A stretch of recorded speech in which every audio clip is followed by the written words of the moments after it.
Now, believe it or not, it's the September issue of the Mover magazine already. It seems only 2 minutes ago since we were dealing with Christmas, but there we are. It's the way the world works, isn't it? Lots in this issue, of course, as always. There's our cover story this time is an interview that I did at Vormen in the Netherlands. And this is, they're moved into new premises, but it wasn't just ordinary new premises. They started with a clean sheet, if you like, a greenfield site or brownfield site, and built what they perceived as being the ideal facilities for a moving company. And I thought you might all like to have a bit of an insight into what a company like that would do if they were given a free hand. And so I went over there and had a look, and that's the report on that. I'm sure you'd be interested to have a read of that. We've got the second part of Ray De Silva's story called 20%, which is about selling. And I asked Ray if he would do something about selling, because in my opinion the selling in the industry isn't really quite as good as it should be. And the 20% is alluding to the Pareto rule, where 20% of the or 80% of the result is caused by 20% of the effort, and it's all about selling and about the whole sort of concept of it. But have a look at that one as well, particularly if you're in the sales side of the industry. There's lots more as well. There's an interview I did with Brian Loud.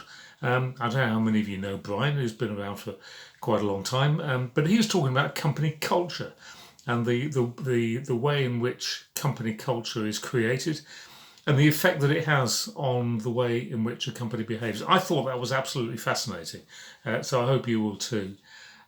There's a story as well. If you're in the UK, well, even if you're not, it doesn't really matter.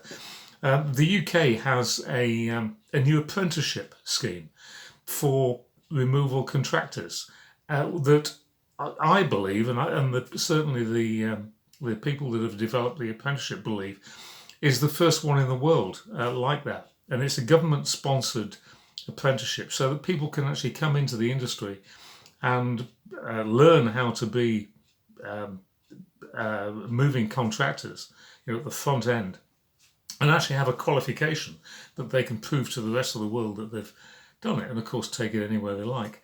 And it's a real move towards professionalising, if you like, the industry. Do take a look at that, particularly if you're in the UK. Even if you're not, have a read anyway, because it's worth having a look at. And there's one other little story that I did. It was one of my stories. Sometimes I'd chuck one of my own in just for the fun of it. And this is one called Just One Thing, because I've always been slightly sort of frustrated and perplexed by companies that tell me that selling in the moving industry is really difficult because everybody does the same thing. And so how do you manage to differentiate yourself? It's impossible to differentiate yourself. And I've always thought the opposite. I've always thought, well, if everybody's doing the same thing, it would be dead easy to differentiate yourself. All you have to do is to do one thing differently, and suddenly you're exceptional. And so you can't have it both ways. And so the story's about that, and I've written it in the hope that it might inspire one or two people to think rather differently about the industry and about the fact that we are in effect all doing the same thing. But it is possible, therefore, to differentiate yourself by not doing something particularly radical, just doing something slightly different. Anyway, that's what the story's about. As always, there's loads more in the magazine. I hope you enjoy it, and I'll see you soon.